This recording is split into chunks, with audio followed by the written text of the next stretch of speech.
What is up, everybody? It's the Inhuman one here, and today we're going to be discussing the patch notes for 0.2.0 Dawn of the Hunt. This is the Path of Exile 2 second season, so early access season 2, and honestly, it is brutal. There's a lot to discuss, so we're going to be going line by line through the majority of the notes, and I'll be adding some value to each of those things and maybe letting you know how things were working prior and then after the changes as well. So we do have the B-roll playing in the background for your viewing pleasure, and we'll just go ahead and jump right in. There's a lot to cover. So as we all know, this content is going to be adding a new playable character and class, which is the Huntress. She has the Amazon and Ritualist Ascendancy classes. We also get the Smith of Kitava for the Warrior, that's a new Ascendancy class, and then we have the Tactician for the Mercenary.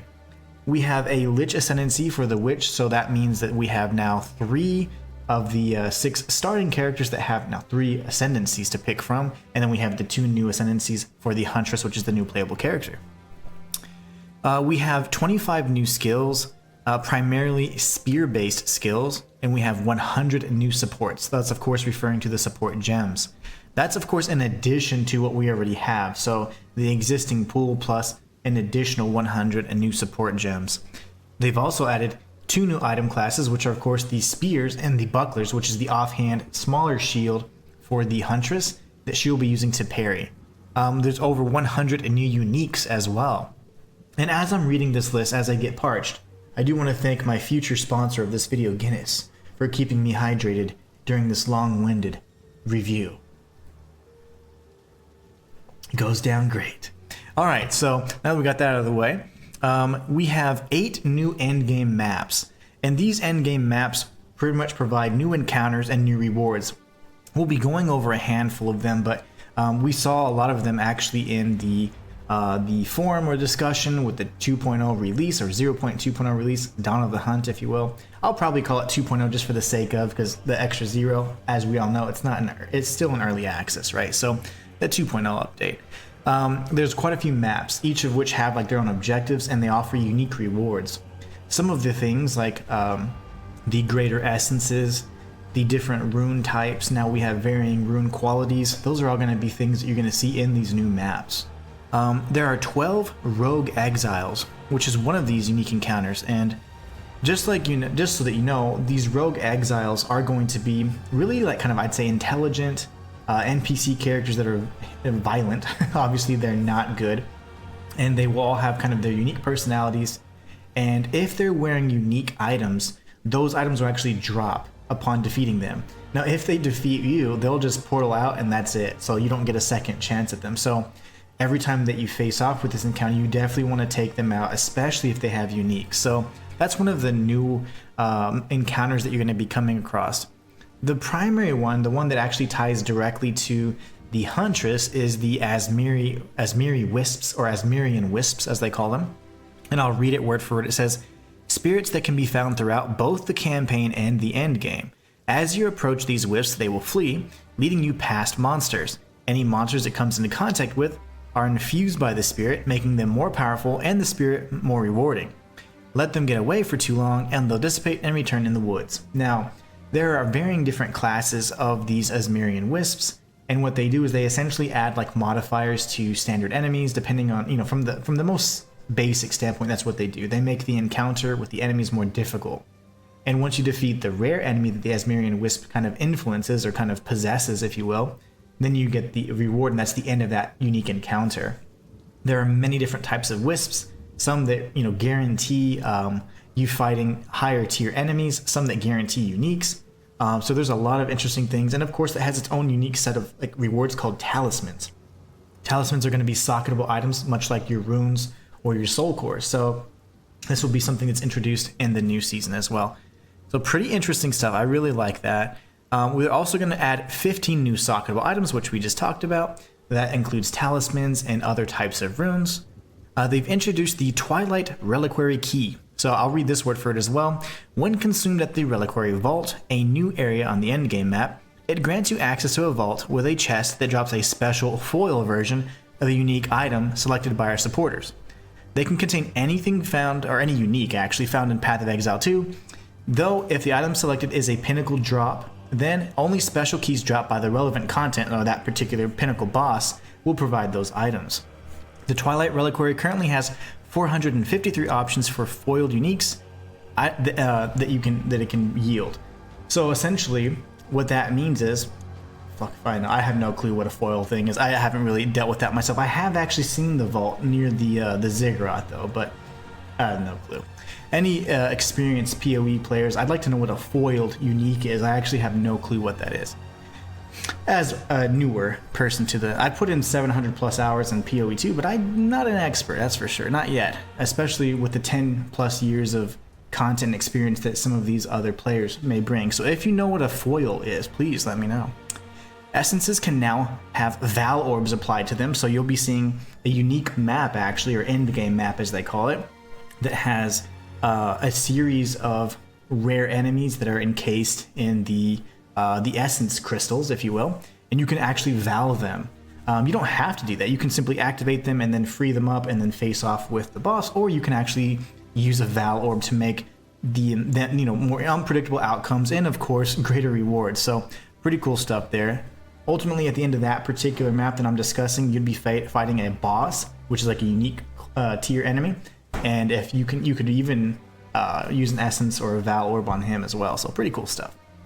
So other than that, of course, they've improved sound, art effects, and environments. That comes down to like the essence. It's no longer like as, I don't know, it seemed kind of flat, but now it's got these really nice crystalline structures you can see very clearly. End game changes. Areas of corruption on the Atlas now have a central corrupted nexus that is the source of the affliction. In the areas leading to the nexus, corruption will spill out from the slain enemies and amalgamate into powerful monsters. So right now we currently do have corrupted map nodes, right? And those inherently give you a +1 level. So say you're running a T15 or a tier 15 map or Waystone, it would automatically be T16 if you had applied that to a corrupted node or map. So this is going to be different in a number of ways because the corruption isn't just going to spawn the coalesced modifier where if they gather enough then they can spawn demons. It's actually going to be much more complex.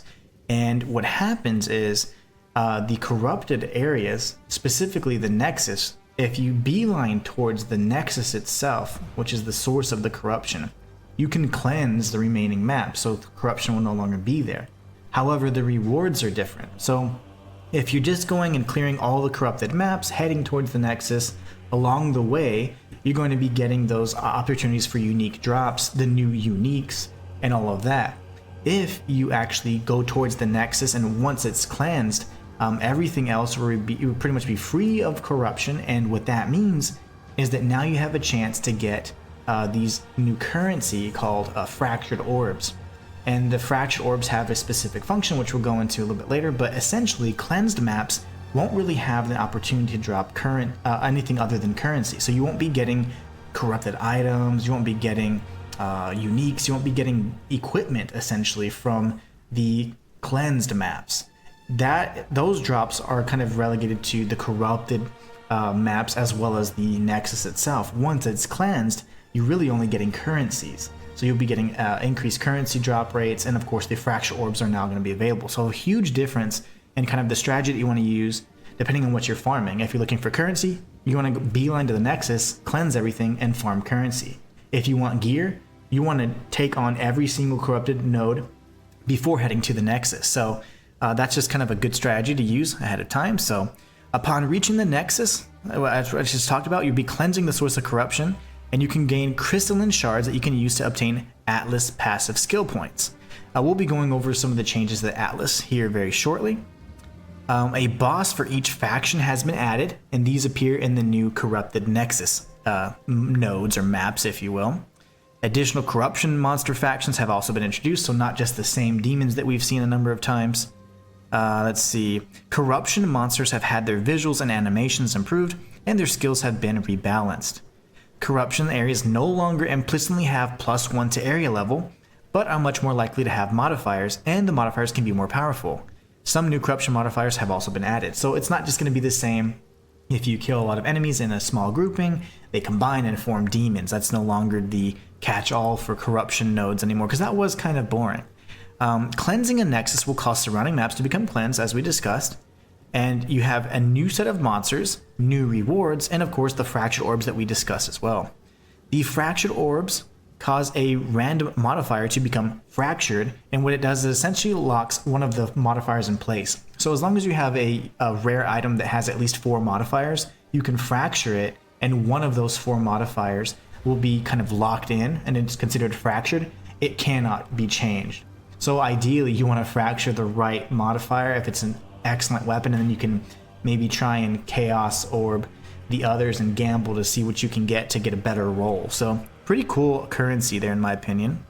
I actually really like that. In order to open a corrupted Nexus map, the waystone placed in the map device will need to have at least 4 modifiers. So the corrupted Nexus is going to require higher tier waystones. You can now respawn and return to a map if you die. Upon first entering the endgame, you get up to 6 total attempts per map.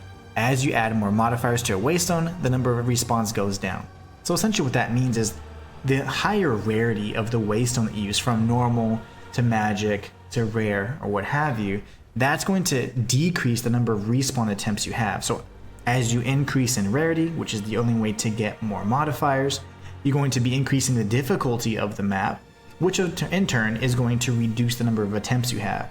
So the number of portals that's going to appear around your map device is going to be equivalent to the number of attempts you have. So if there are 6 portals, that means you can die and you have 6 attempts, right? If there's only 2 portals, then you can only try twice. So hopefully that makes a little bit more sense. Once the portals are gone, you're absolutely kind of screwed. That is the end of that map. You've burned it. Now you go back to the next one. Much more forgiving than what we saw in early access season 1, where you had just one attempt, and if you failed, you just lost the waystone, you lost the modifiers, you're just totally out of luck. So that is not the case this go around. Much more generous in my opinion, and I think it's fine. Now, just so that you know, death and re-entering upon death is the only way for a portal to disappear.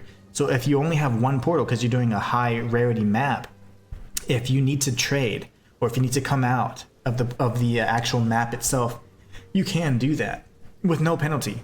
The portal will remain open, so there's nothing to worry about. You can actually go in infinite number of times. The only time a portal is then used and disappears is upon dying and then re-entering the map. So hopefully that clears that up. Interesting thing though, we'll go over this in just a moment. Once you start a boss fight, the respawn system that we use for like any of those pinnacle encounters kicks in, right? So what that means is essentially you can collectively respawn based on like the host, right? The owner of that map is going to be the one that drives the respawn and the number of attempts. And that way you're not just kind of coming in and then you don't have the ability to come in at the same time and then actually work together. So it'll force that, a little bit more strategy there. And you can also take down the boss with full life. It's not going to be cut down. So anyways, if you decide to rush to the map boss, this is a very interesting change. Without interacting with any of the other map content, and then you die, you'll respawn at the boss checkpoint, and only the map boss will be present. So all of the other monsters and content are removed, and this is to prevent cases where players would be able to farm multiple copies of the same rewards by dying on purpose. So if it's a map boss, you can't just rush to the map boss, die on purpose, tag the checkpoint, right? And then you start farming the other content. You can't do that. Instead, if you rush to the map boss and there is no other interaction with any other content, then everything else goes away except the map boss. So that's a way to just prevent, cheesing and farming stuff like the wrong way. Similar to like having the same number and, multiple instances of and you're kind of farming that way, but not that complicated. The number of towers in the Atlas has been reduced drastically by pretty much to 1/3 of what it was before, but each one is now more powerful. So tablets, except Overseer tablets, inherently add twice as many mechanics to towers. Using higher tier waystones and towers also now increases the number of mechanics applied by the tablets. So by tier 15, the bonus is double, and it allows a single tablet to now add 4 times as many things as before. So again, this new tower mechanic ties directly to the rarity of the waystones. So if you have a higher tier waystone or a higher quality waystone, that is going to allow you to add more tablets.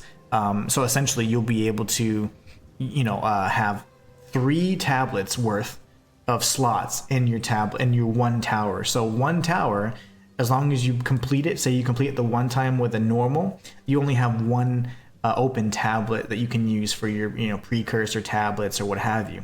But if you then go back and defeat it at a higher rarity, and then again if you want to, then you can have 3 slots total. You don't have to beat it multiple times, you can just beat it at the highest rarity and all of those slots will open up immediately. So pretty cool.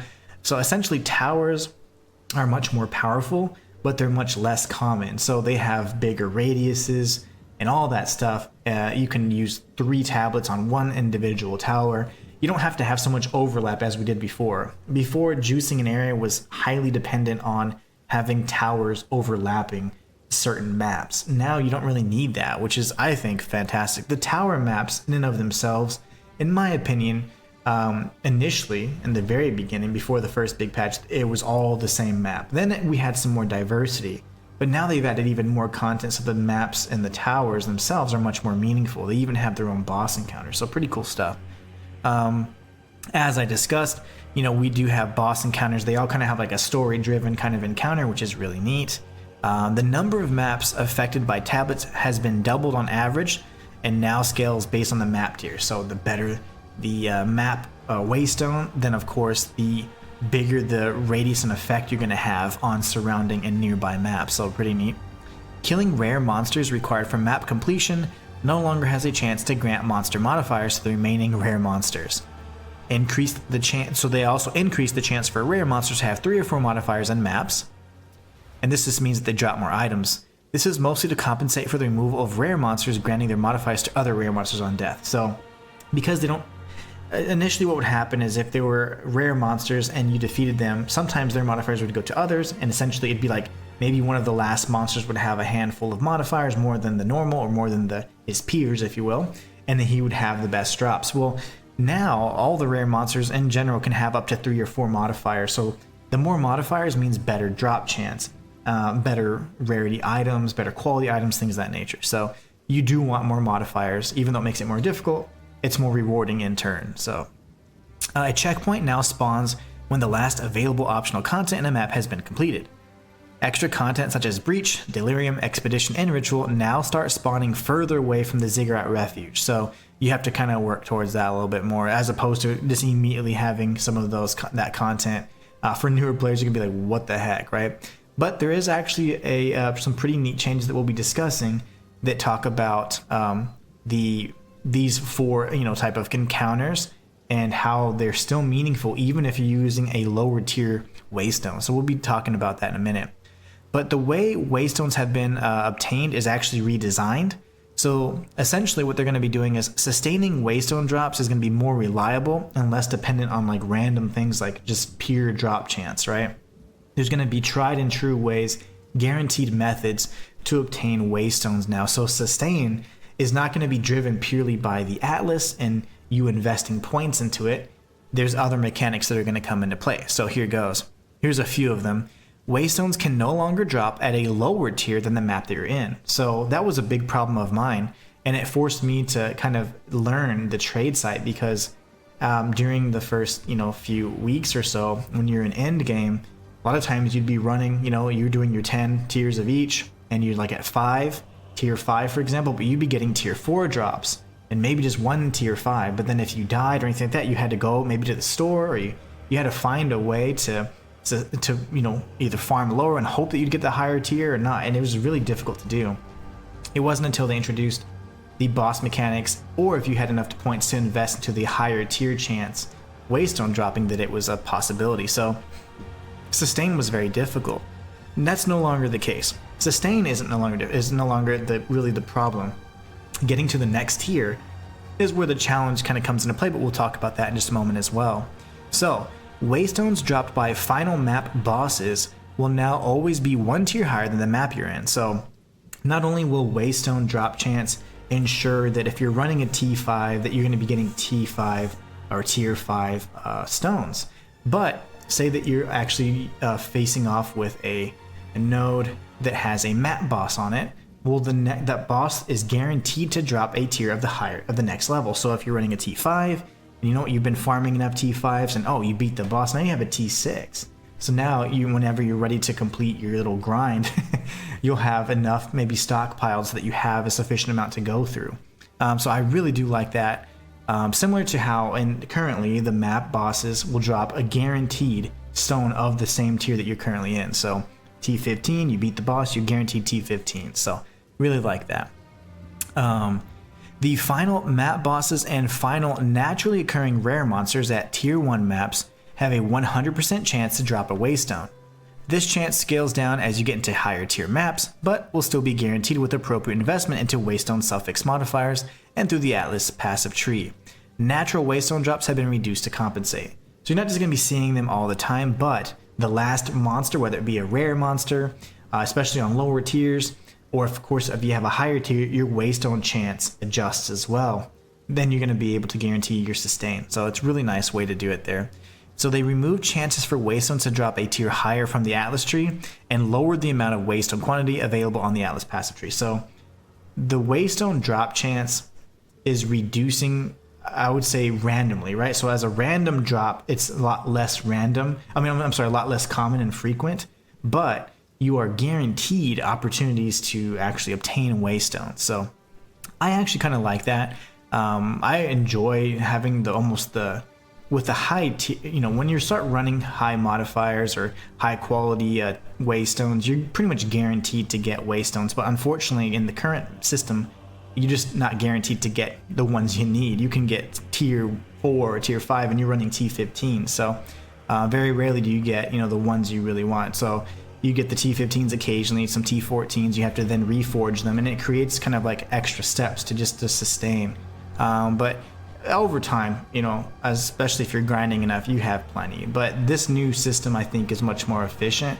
It's much more friendly as well to people that are trying to experience endgame and they maybe don't want to be figuring out the trade website, or they want to try and sustain more organically. So pretty interesting stuff. I like it. I like the changes. Let me know what you guys think about that.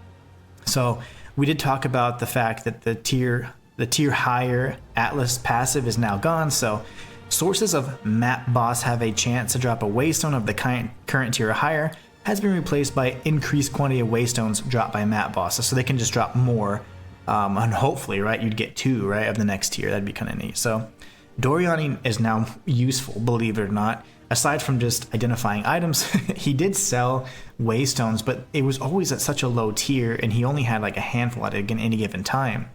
So Doriani now has up to 10 waystones available to purchase, either at tier 1 or 1 tier below your highest completed tier. So essentially you could then purchase multiple and reforge, right, if you're in trouble.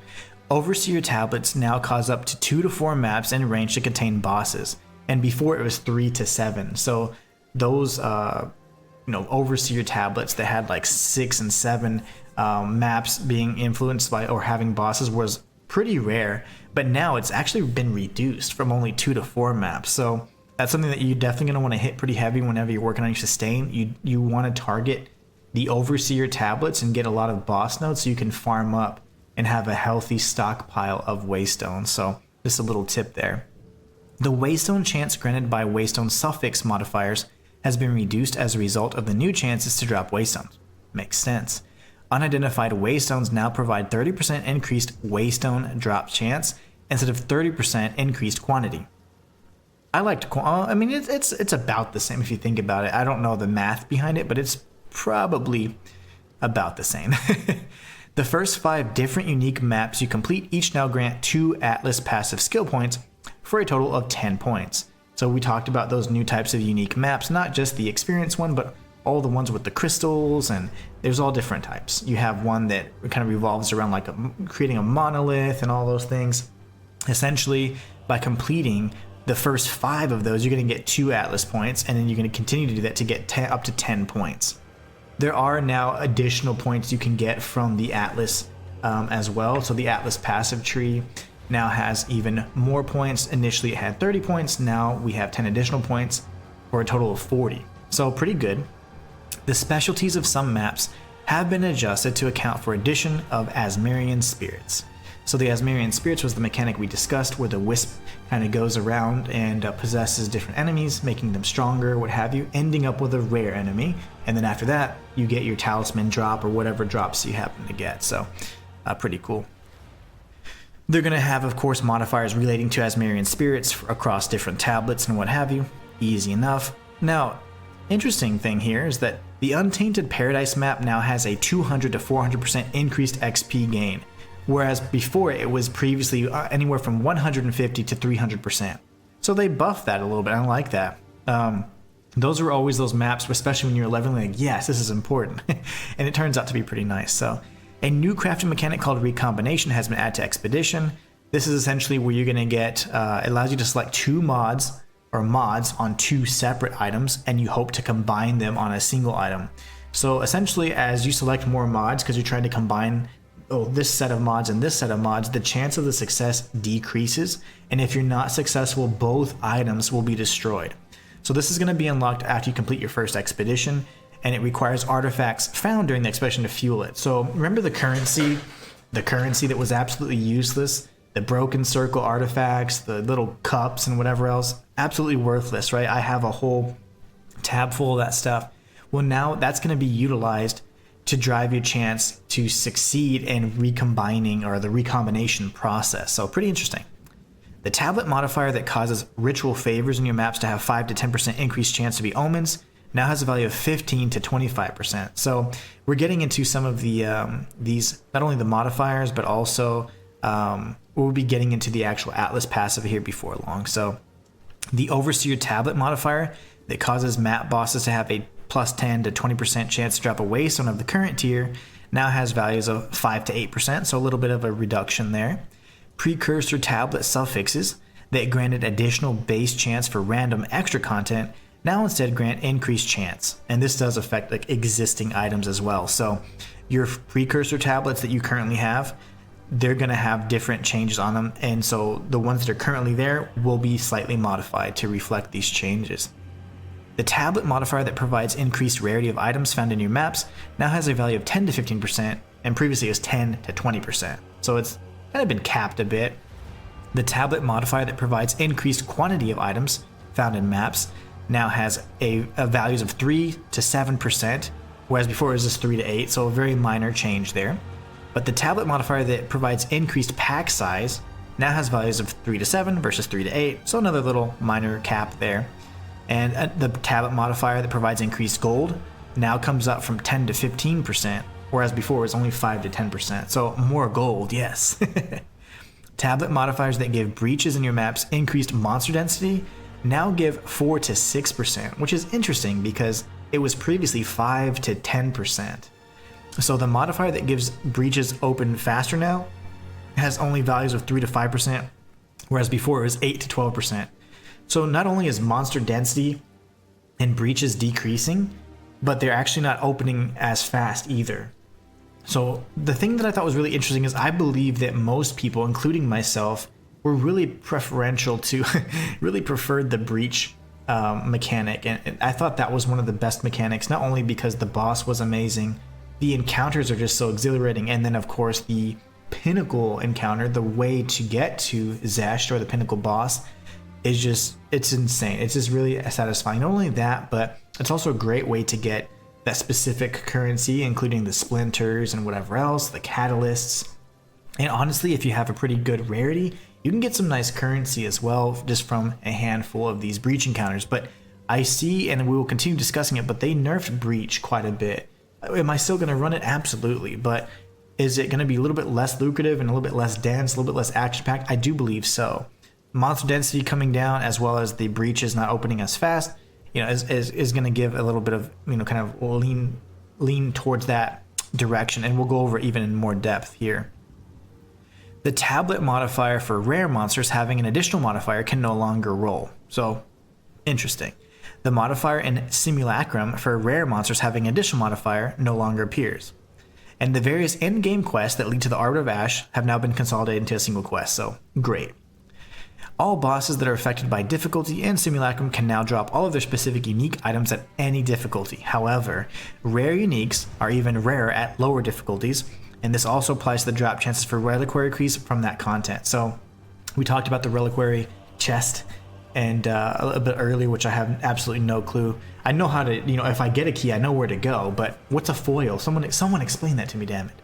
But anyways, the important thing about this is that any boss drop is now available at any difficulty of the Pinnacle encounter.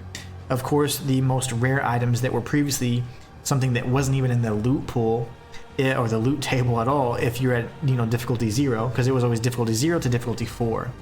If you were at difficulty 0, you couldn't get some of the best drops, and you had to then go back and play the content repeatedly, be good enough and have a strong enough character to then successfully pull it off, and then hope that, of course, you are strong enough to beat the encounter and then get the drop, right? So many what ifs.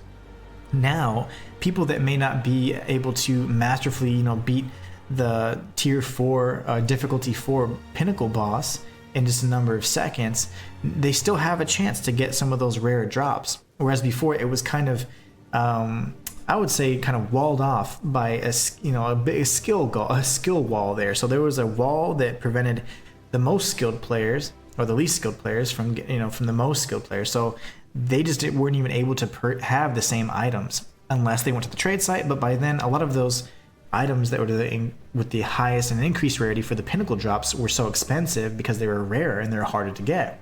So they were still out of reach for the lower, the more casual player. I hate saying lower skilled because it's not that they don't have skill. It's maybe less experience, maybe less time. They don't have time to grind and make an awesome character. Or maybe they're just playing casually and it's just something they're just trying to have fun, but they say, oh, this looks really neat. I've heard about this item and they want it. Well, then it's unattainable. This has now made it to where any item, any pinnacle drop is attainable across any difficulty. Of course, the rarest items are going to be much more difficult to find, but you just can grind it at the lower difficulty. And once you get comfortable, it's much more, I'd say, accessible than before.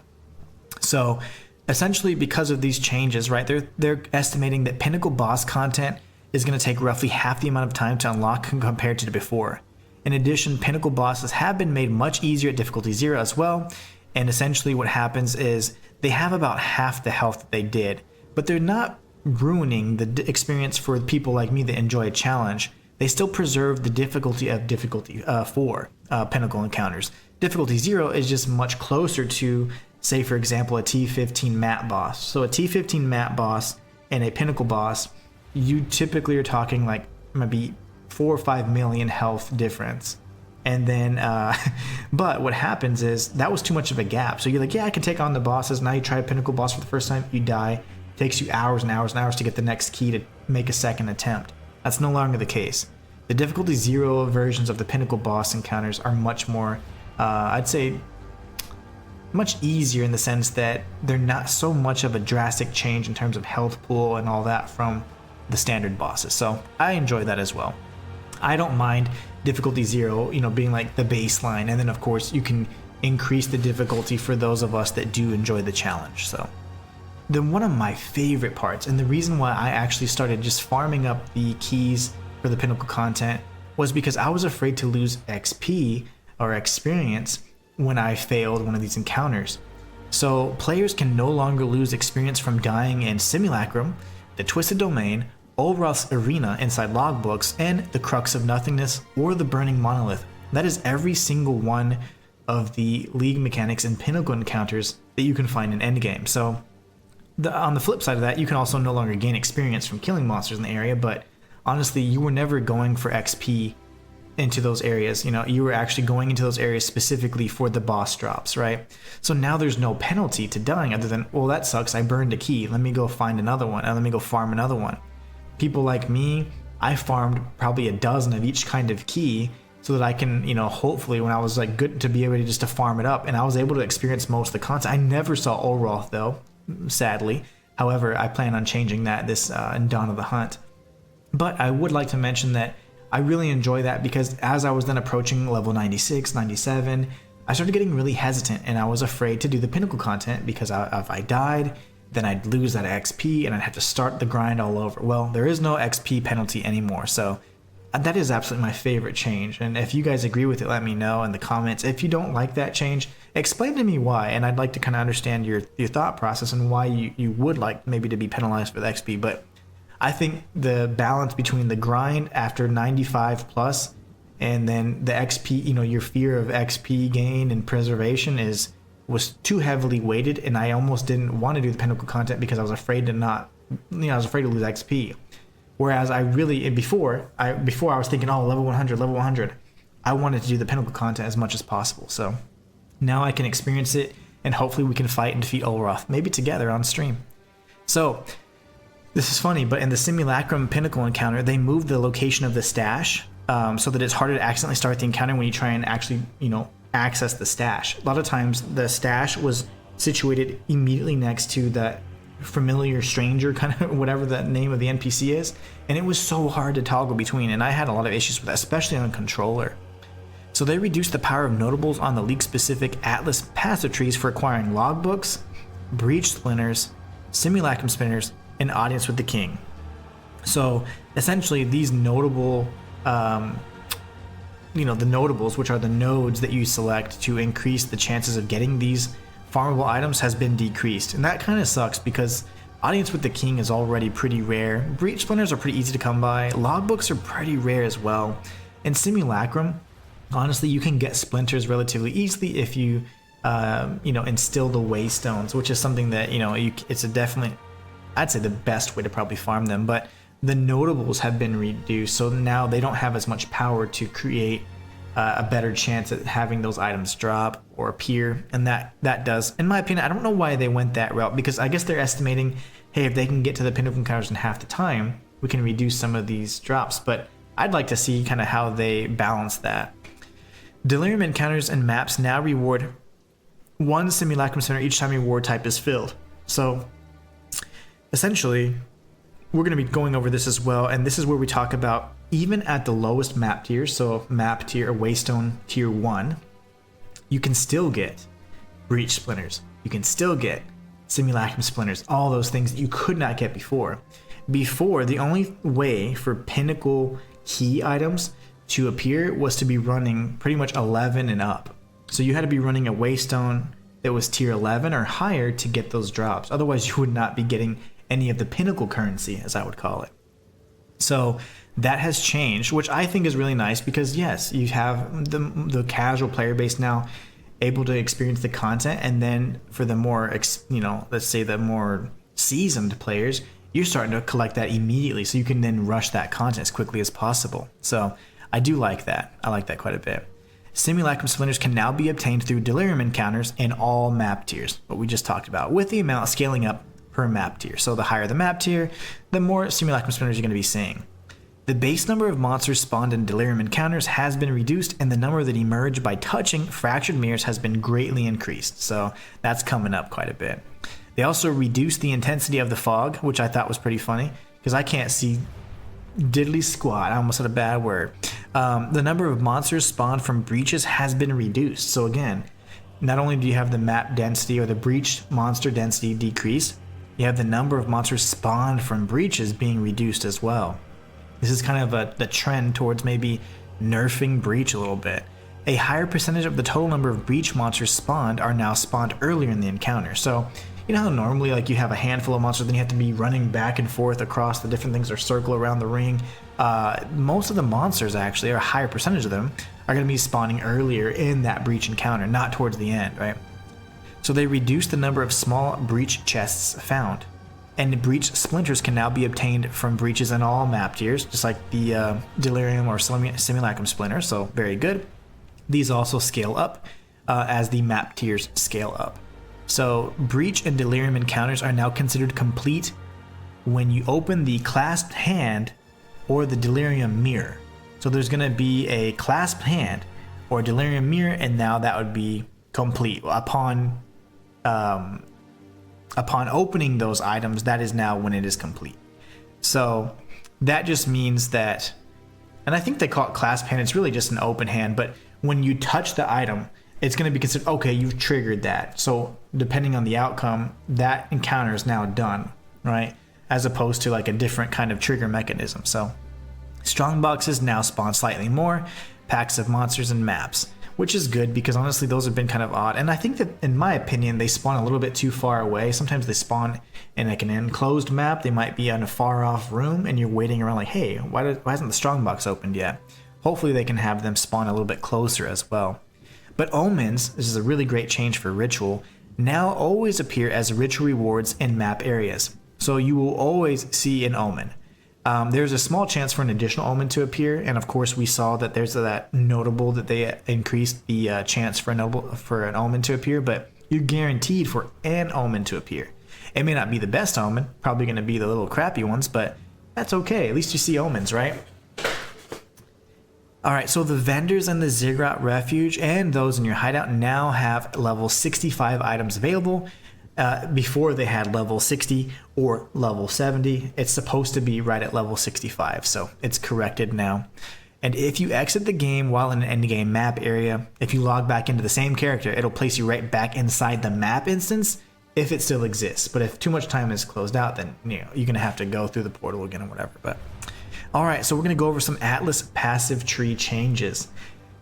Up to this point, we've talked about a lot of end game changes, especially revolving around the precursor tablets, modifiers, difficulties, and the league mechanics. We're going to be talking about the passive tree changes, and then we'll be kind of going over a few different things before we jump into the sad part, which of course is the nerfs. But first, this is not a real sponsor, but if Guinness were to actually sponsor me, I would be so down.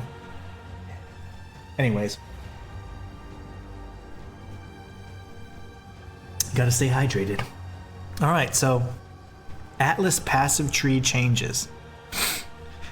This is interesting because they've made several changes to it that at first I was a little nervous about, but honestly some of these are really solid. So let's jump right in actually. So they've added support for the Asmarian spirits and rogue exiles to the Atlas passive tree, so maybe increased number of encounters and things like that. That of course is new encounter mechanics that we can probably influence with the Atlas passive tree. I'll certainly be investing into those for sure. They've also added more notable passives and reworked existing ones to make available choices more interesting. So it's not just like a boss gets a modifier, +1 modifier, precursors get more modifiers. Everything was modifier, waystone. So hopefully there's going to be a little bit more meaningful choices as opposed to just really providing for sustain or for providing for potentially better drops. The better drops method was of course obtained through having monsters have more modifiers on them, right? The more corruption, double corruption, all that good stuff, that was the thing that we definitely wanted to aim for drops, and then for sustain you wanted all the waste on drop chance, right? So it was pretty simple, straightforward. It was very helpful, but I think that if they add a little bit more spice and variety to it, we'll have a much more meaningful time applying the points and actually seeking out the points. The Deadly Evolution Atlas Keystone has been replaced by a new keystone called Ecological Shift, which causes your maps to have 40% more chance to contain random extra content, yeah, and 20% less number of monster packs. So you get a little bit less monsters, but the thing is you have more extra content. And what that is, that's probably going to be things like the Wisps, like the Exiles, like all of that. So although you get slightly less packs, which you could probably actually counter with a good Waystone, you're going to be able to see more of the content. You can now obtain 40 Atlas passive skill points, whereas the previous cap was at 30, and we know that. The Crumbling Walls Atlas notable passive now has a 10% chance for an additional breach. Before it was 15, so here we go with the breach nerfs again. 3% chance for 3 additional breaches, that was previously 5%. And 1% chance for 10 additional breaches, which is previously 2%. I have personally run a map that had 13 breaches on it, and it was a thing of beauty, you know, and I've actually run multiple with more than 10. But the 13 is one of the highlights of my life, actually, and I wish you could have been there. The Extreme Archaeology Notable Atlas passive no longer causes monsters to spawn with 20% of their life missing. So, I mean, it is what it is. The Frantic Invasion Atlas Notable passive now has 50% increased quantity of breach splinters dropped by breach monsters in your maps, but before it was 75%. So you can get more breach splinters if you invest in this, but it's still like a lot less. It seems like they are trying to nerf breach, as we've noticed multiple times. A lot of these changes that they made have either reduced the density, reduced the number of encounters even, and even how quickly they, you know, expand and whatever else. So the Grasping Hands Atlas notable passive now has 30% more clasped hands, but it was previously 50%, so that came down quite a bit. Clasped hands in your maps have 20% chance to be guarded by a pack of magic monsters, and before it was 25, so like whoop-de-doo. I want magic monsters. I'm okay with that. You actually want that because, again, more difficult monsters, more modifiers, better drops. The Interdimensional Assault Atlas Notable passive now has breaches in your maps have 10% increased monster density, whereas before it was 15%. So they're just nerfing it like all throughout, and it's really interesting that they did that. They specifically targeted Breach, but now that we're done, pretty much destroying Breach, well, there's one more, then we can go over what they've done to some of the other notable passives as well. So the Rising Pyre Atlas notable passive now has breaches in your maps. They have 20%. I'm sorry. The Rising Pyre Atlas notable passive now has breaches in your maps have 25% increased monster density, but before it was 40%. So again, not only the tablets, but the actual notable passives themselves are all reducing the monster density in Breach. So it's probably for balancing so that we try and seek out other mechanics. Honestly, though, I do really like Breach. It's one of the best in my opinion. And then Ritual, as long as you can handle that tiny little circle, that is definitely one of my second favorite for sure. So I don't know. I would like to know what your favorite mechanic is and the reason why. Do you do it for farming? Is it just the most fun, or do you look for the pinnacle content and that's why you kind of beeline towards that particular league mechanic? The Ominous Portents Atlas notable passive now causes ritual favor in your maps to have 100% increased chance to be omens, and it was previously only 50%. So very good. There's a bunch of general improvements for different things, like not only like the PC stuff and client stuff, things like that, but they have made changes that I've experienced myself when doing trials and on streams. Multiple times I've complained about this, but they added it to where the when you're doing like the trials, for example, the stash actually works, right? You can actually stash things over. Before, you could not stash. You would just simply drop the items and you had to manually click them, hold on to them, and move them over. It was atrocious, but they fixed a lot of that now. Visual fixes and things like that. Really nothing too crazy, but so not a big deal. Updating the 3D art, burning effects, and whatever else. So they make it look pretty neat, and they're trying to do different things to like enhance the visuals and all that. But ultimately, this is just kind of like just general improvements, and we've gone over those. We're gonna be going over the some big things here, and then we jump right into the actual nerfs. Okay, so player changes, our big thing. We're gonna be touching on the some of the ascendancies, and then we're going to be going over the nerfs. Okay, so there's a lot of nerfs, and those would be considered like the skill changes and things like that. We'll be going over that piece, which is going to take forever, and aside from that, not too much else. I will be linking because if I went over all of it, this would take hours, but I do want to cover the things that I feel are most notable, no pun intended.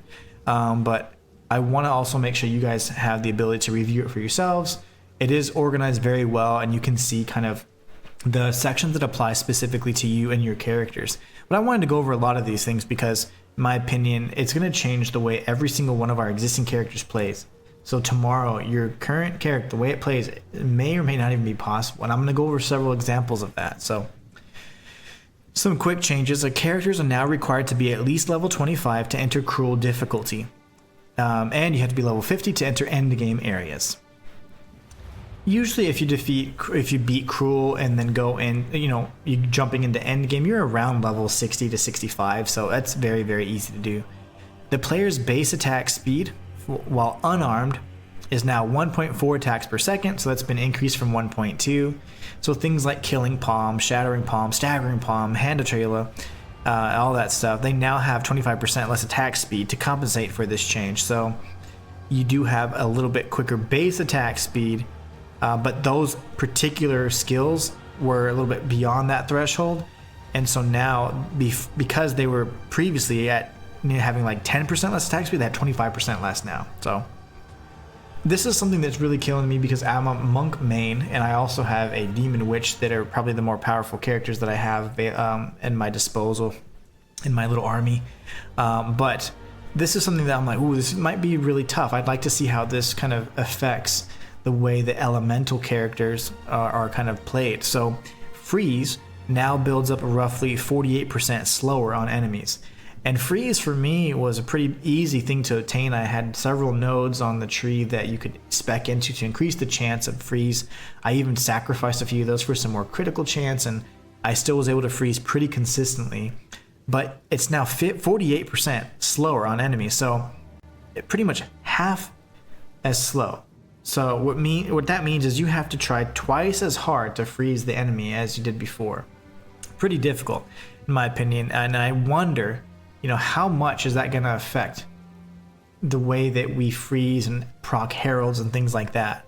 We're going to go in even more into that a little bit in just a moment, though, because there are changes to heralds and things of that nature. So this one I thought was really interesting, but I do have an explanation as to why it takes place. So player base ailment threshold is now half of the maximum life.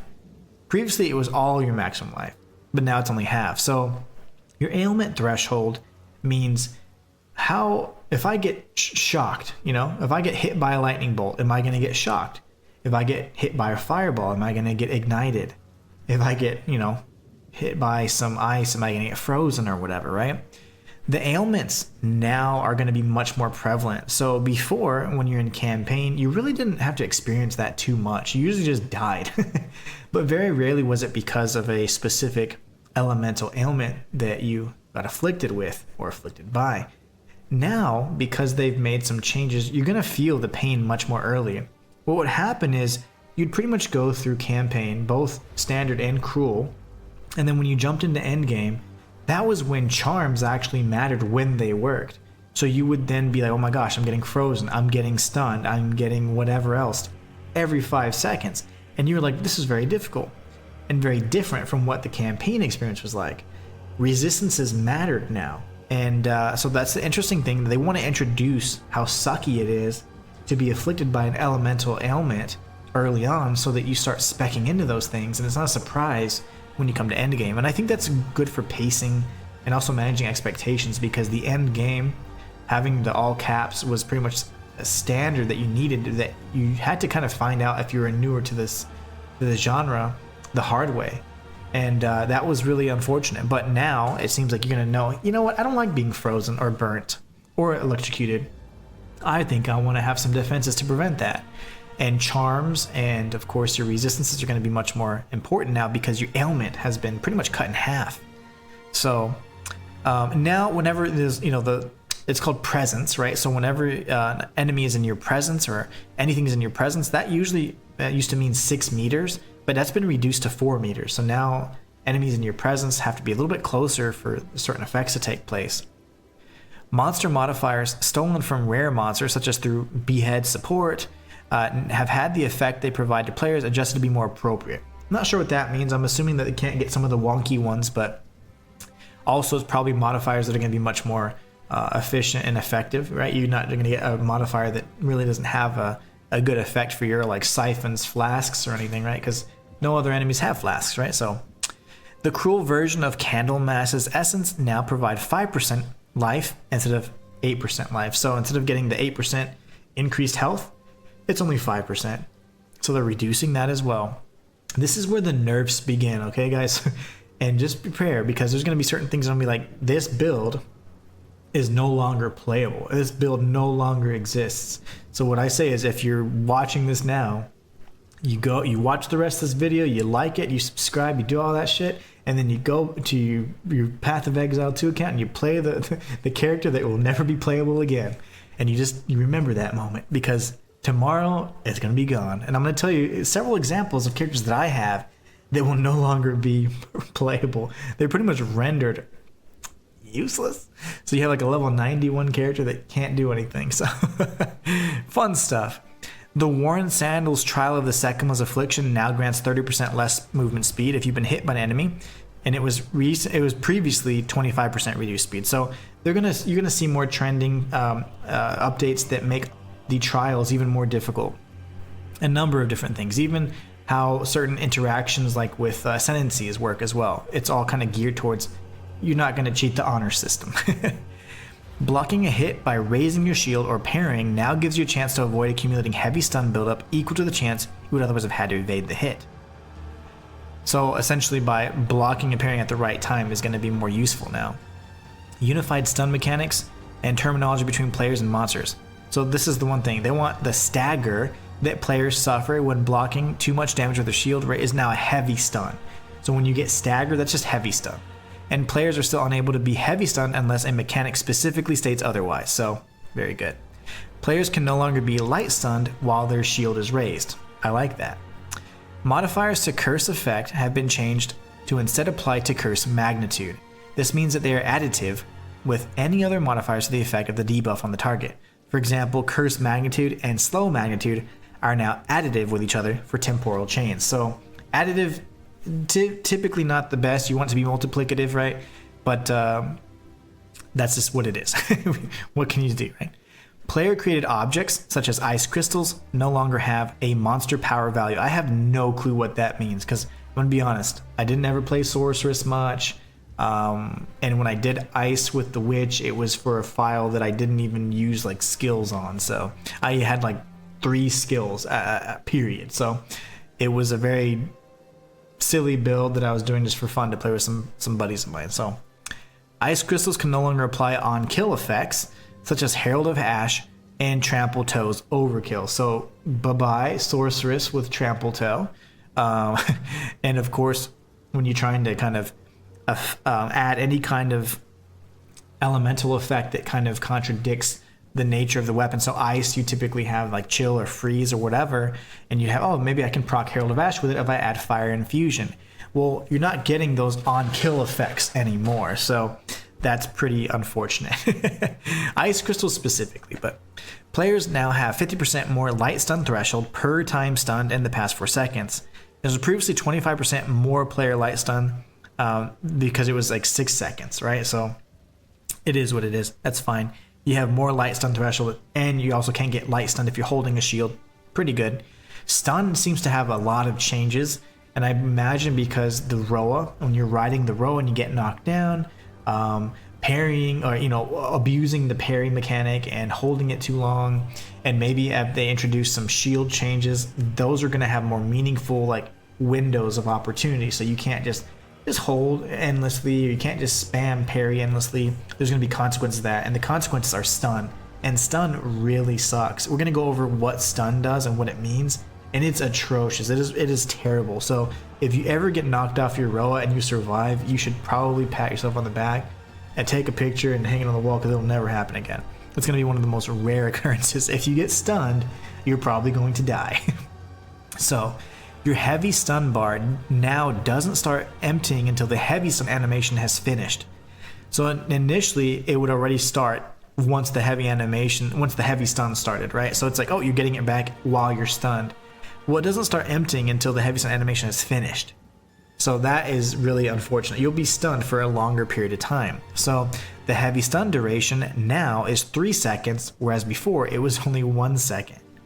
And players cannot block or evade hits while they're heavy stunned. Duh, right?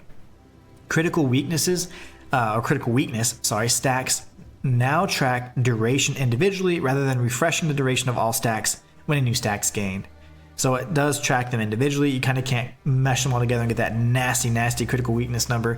And that's pretty big for my build and my monk, because I use the Eye of Winter, I believe it's called, and I think that's going to impact it pretty significantly. I'm pretty worried about that, but I am going to try and reconstruct my monk to the best of my ability so that we can feature one half of tomorrow's stream with the Huntress on a fresh file, fresh server, fresh economy, and then we'll go ahead and jump into the existing end game with my monk and my other 5 characters that are just going to be now worthless paperweights, if you will. But I am going to try and make the monk kind of resurrect him and make him hopefully not a shadow of his former self, but something reminiscent of the man he once was. And if we can still, do all that and survive an end game, then I'll certainly be featuring the second half of the stream, showcasing all of the new features and the end game content in Atlas, of course. So that's going to be awesome. And I'd welcome your help there. That'd be so much fun. So because the passive trees are going to be completely wiped, so all of the skills that you've appointed those are going to be wiped because there's been some changes to the passive tree. So we'll need to make sure that we apply as closely as we could to the previous or existing kind of build we have. So okay, pinned targets can no longer evade. That's a good thing. Pinning a target now also causes them to be light stunned. Makes sense. The base duration for endurance, frenzy, and power charges is now 15 seconds, whereas before it was 20 seconds. So they are also reducing the ability for you to kind of maintain charges, but there are ways around it because most of my charges, specifically on the monk, I can have it for about 30 seconds. But because we're going to see more changes with the enemy's ailments, the ability to freeze and inflict the ailments on them and to actually generate a charge is much harder. So that then means not only is it harder, but you can only hold it for a much less period of time. So it makes it to where maybe holding charges is going to be more of a difficult thing, and if you're not managing them properly, you're going to run out of charge. We'll be going over that a little bit more in depth though, but my monk is driven around having the power charges, right? So I do require those so I can use charge staff. So if the 5-second difference isn't too big of a deal because there are support gems that increase, like persistence, increase the amount of time you can hold it, and so it's not too big a deal, but it is something where that 5 seconds could be noticeable whenever you are trying to maybe run into a boss or map boss, and then they're doing their little introductory "hey, I'm a boss" kind of animation, and you're like, all right, I gotta use my charge, I only have a few seconds left, right? That 5 seconds will certainly make a difference. So, and I know this because I recently did a video where I beat every single boss at T15 or higher with the monk, and there were several instances where I was right on the cusp of running out of my charge because the intro animation was quite long. So the base duration for each of these charge types is now reduced by 5 seconds. That's huge. Fully broken armor now causes enemies to take 20% increased physical damage from hits. That's nice. Revivable minions now I'm getting tired. Now spawn with their skills on cooldown, which really sucks. But this only applies to newly summoned minions, not minions that have just revived. So that's interesting. Revivable minions now spawn with their skills on cooldown. So you can't just jump right back in, and there's actually a penalty for them having died. An ancestral boosted slam now has 30% more damage and 20% more area of effect. Previously it was 20 for both, so it got buffed a little bit. You'll see that the warrior in particular, like the war cries and things like that, have been buffed. I think they're trying to make that a little bit more interesting, and that's fine. I don't see the problem with it, to be honest. Persistent minions granted by Ascendancy passive skills will not automatically be summoned when you allocate the passive for the first time. Very nice. Players and monsters now only count as moving while actually moving, rather than for the whole length of any animations that have some movement during a part of them. So it's like, they can't just be like, oh, I moved, I have to be moving physically from like one area to the next, right? And for that to be counted as moving. Setting a stat to a specific value, such as Chaos Inoculation, setting your life to 1, or Blood Magic, setting your mana to 0, now occurs before conversion is applied to that stat, rather than being ignored by conversion. So I think that that's going to essentially make it to where, since it's pre-conversion, it's probably going to be, I don't think it'd be beneficial to us if I'm not mistaken. I think the ignoring the conversion actually was in our favor, but from how I understand that. So here we have some Ascendancy changes. They go into the Titan and Warbringer, which I'm not really going to go over. They also talk about the Gemling Legionnaire. So essentially for the Titan and Warbringer, they've just made it to where you do more damage to stunned enemies. So again, stun is a really big emphasis and really big focus on this. Now you have a 25% chance for slam skills to have aftershocks, right, for the Titan. So bigger chances for stuns, bigger damage for enemies that have been stunned, better AoE slam type damage as well. Similar things happen for the War Callers, of course. And one of the things that we're going to see is that anything that's based off of like attributes, all of those things have been nerfed, items included, right? So when you're looking at anything that's stat stacking in nature, where it's like, if you have, you're granted 5% more damage for every 10, strength.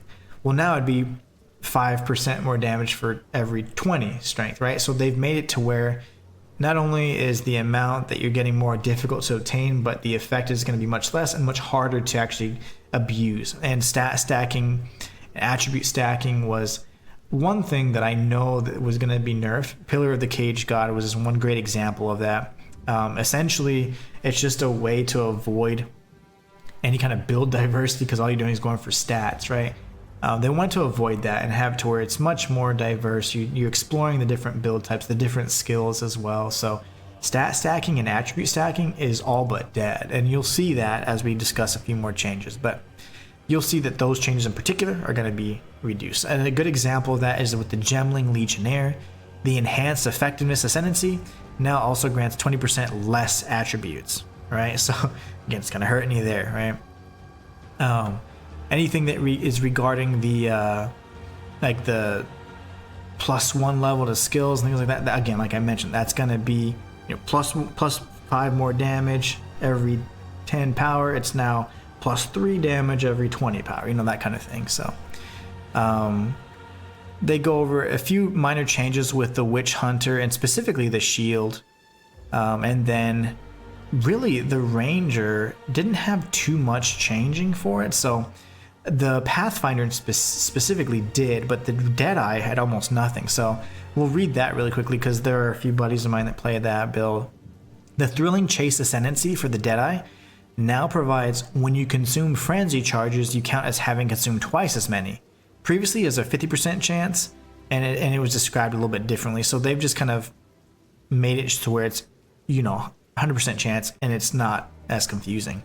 For the Pathfinder, this was pretty interesting because I ran a kind of what I called a Witch Doctor, which was a poisonous concoction build.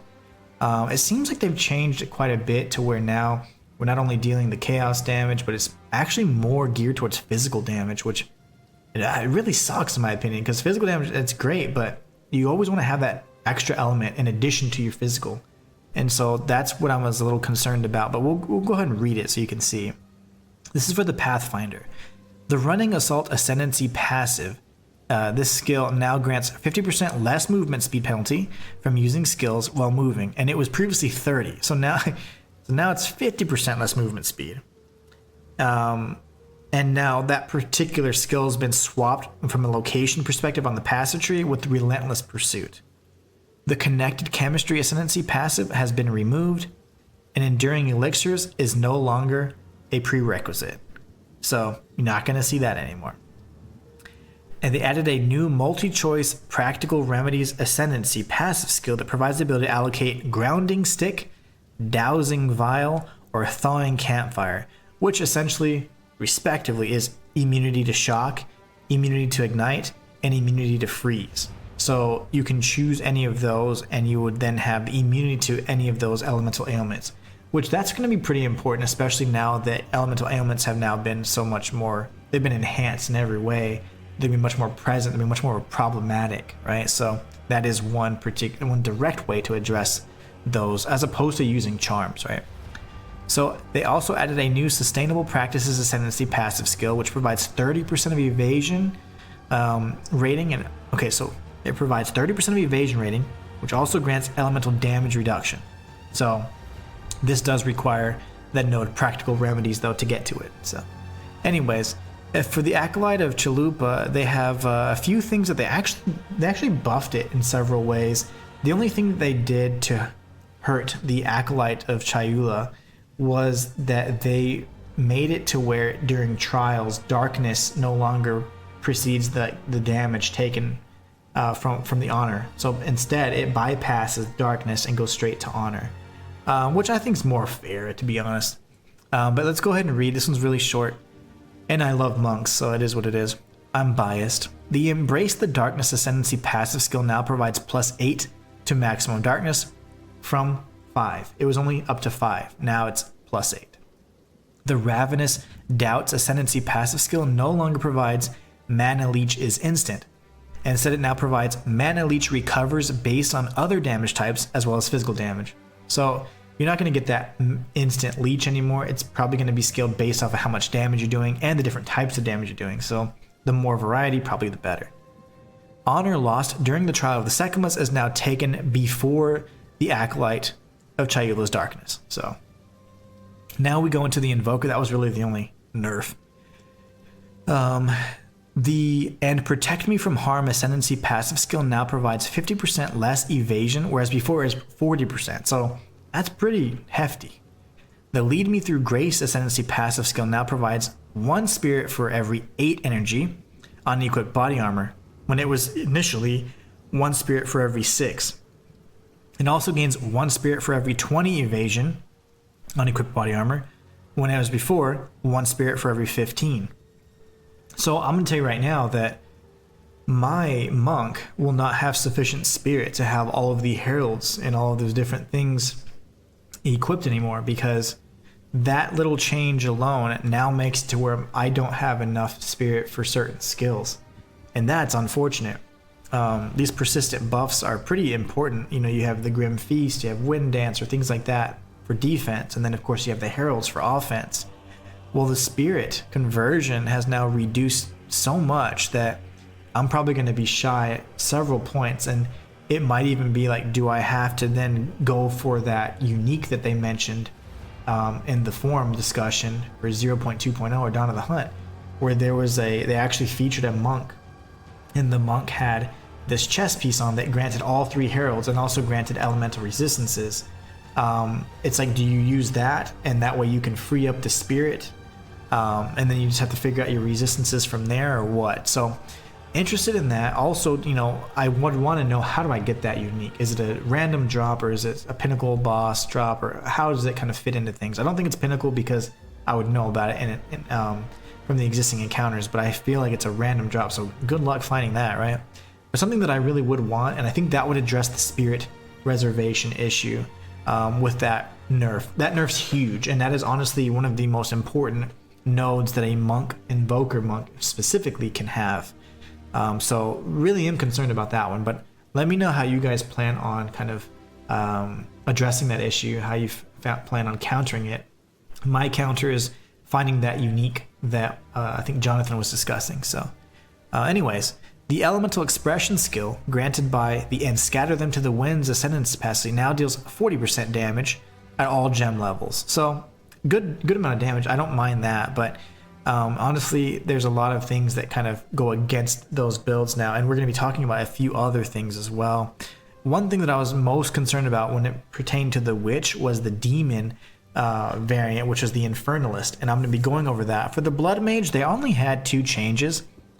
So essentially, I'll just go over those really quickly. The Blood Barb's Ascendancy no longer provides 10% of damage gained as extra physical damage, and now causes bleeding you inflict on cursed targets to be aggravated. So there's going to be a lot more focus on aggravated bleed builds, and I'm actually going to be creating a bleed build with some fire for the Huntress beginning tomorrow. So I hope to have kind of a unique take on that. I don't want to go purely elemental, purely bleed. I think bleed with some fire would be fantastic, and so I'm going to go that route, probably a ritualist. So if you guys want to check it out, be sure to do so. I will be streaming tomorrow in the evening. Unfortunately, the update doesn't happen until about 2, but I won't be home until about 5, so I'll be streaming then 5 p.m. Central if you guys want to check it out. So the second change was they added a new Between the Cracks Ascendancy passive skill that causes critical hits to ignore monster armor, but this does require Sanguimancy. So those particular items are unknown to me because I never made a Blood Mage. I did make an Infernalist though. And this right here absolutely destroys the, I don't even know what you'd call it, but the Barrier Invocation Ultimate Demon Form Infernalist. It is dead now. And this is one of the reasons why, if not the primary reason. I mean, they've actually destroyed this character in this build, which I thought was a very skillful build. You had quite a bit of investment. You couldn't even play it until like 85 or more. I was able to play it at 70 because I'm a badass, but that's besides the point. The whole point is this build takes so much preparation and a lot of thinking and kind of mental gymnastics just to go around the tree and say, how do I make this build work? Because the way that it works is you're essentially trying to power elemental or barrier invocation. So you're saying, how can I damage myself enough so that I can infinitely attack and spam, faster, probably 8 times at a time. Like you could spam cast 8 or 9 times at any given second, right? And so you say, how do I damage myself to power that so that I can strike infinitely, but also not die because the demon form? And so you have to balance all of those things. How do I damage enough shield so I can get enough energy to use this skill infinitely, but also how can I maintain the increased recovery that I need because I'm receiving more and more damage every second. So it was such an incredible build that I was able to put together with Wolf, and unfortunately this build is not going to be playable anymore. So I'm very fortunate that I was able to feature it on stream and kind of showcase it, and it was really lots of fun. And I also just made sure that I kind of snapshotted everything just in case there's something down the line that allows the demon form to be able to be utilized as I imagine it was intended. But let's go ahead and read the notes so you can see exactly what I'm talking about. The demon form skill granted by the demonic possession ascendancy passive skill now has a cooldown of 15 seconds, down from 20, which that's good, and a maximum demon flame of 10. Previously it was uncapped. That line right there means that there's already a secondary ascendancy passive skill that says you can cap demon flame at 10. And that was for all of the wusses out there. They're like, I can't maintain, or they just wanted to look cool for a little bit. Now you literally can only go to 10, which destroys the build because you now lose the 18% increased damage per second. You only capped at the 18 times 10. Whereas before you could be 18 times, and I would have 250. The highest I ever had was, I think, nearly 400 stacks. So that was 400 times 18 times whatever your projectile damage was. So now that has been significantly reduced to such a low value that now the ascendancy node that you would avoid to make sure you could go uncapped, that's now the only choice you have. And I feel like that's just unfortunate because it destroys the build. You can no longer have this exponential power gain because you figured out a way to recover that much health. This is now another reason why it's also on. So the damage output completely destroyed, right? We can continue reading to see the further damage. You now lose a flat amount of life per second per demon flame, scaling with the skill level, rather than a percentage of your maximum life. So that means that before you would want to have the lowest health possible because let's just say 10% of 500 is much less than 10% of 5,000, right? So if you're able to maintain a very low health pool, you could actually outmatch in most instances the health that you were losing with the increased demon flame stacks. Now it's no longer the case. So it's a flat damage based on the skill level. So it's very likely that it will be beyond what you can outpace for very long. So the dodge roll while in demon form has also had its distance reduced, so that's been nerfed as well. So it's like everything about this character. Let's go ahead and jump into this real quick. So these are more going to be towards like minions, things like that, but it's fine. The Seething Body Ascendancy passive skill now has, while on high Infernal Flame, you and your allies in your presence gain 50% of damage as fire damage, whereas before 20%. So that sucks. The Grinning Immolation Ascendancy passive skill now provides 50% more critical damage bonus, whereas before it was 30%, so that's good. The Pyromantic Pact Ascendancy passive skill now causes 50% of Infernal Flame to be lost per second if none was gained in the past 2 seconds, and it was previously 10%. So, I mean, they've made it to where you will lose Infernal Flame instantly. So that's rough.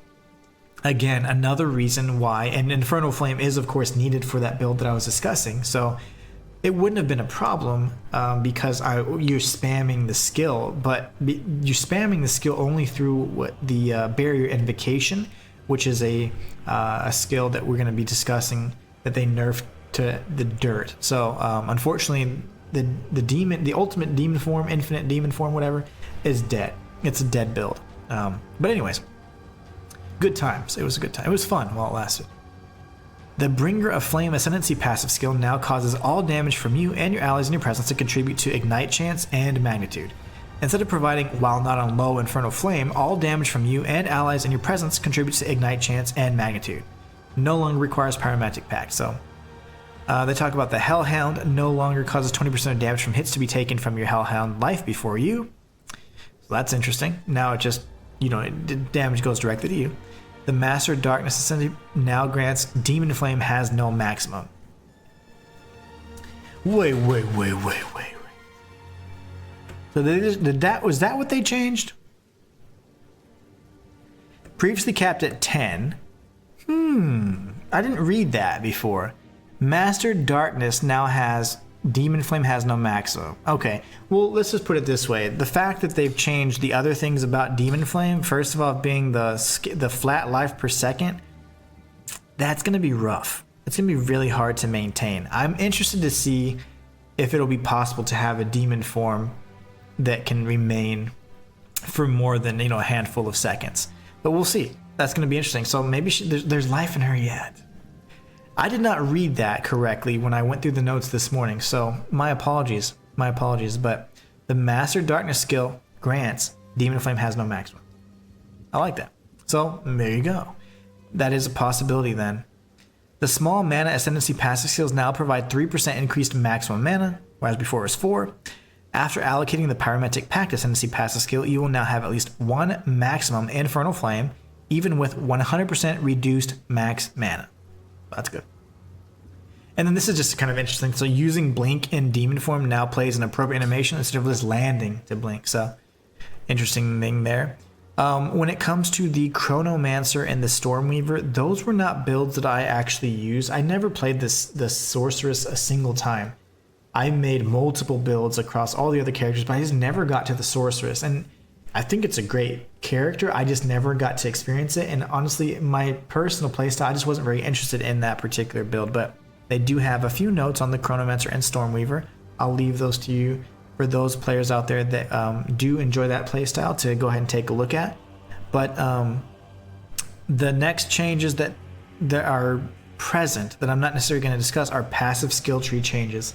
Just so that you know, there will be many changes reducing the amount of jewel slots that are available. And if you have a jewel in those slots and they're just removed because obviously the slots no longer exist, there is a command that you can input, and that command will allow you to reclaim your lost gems or jewels, if you will.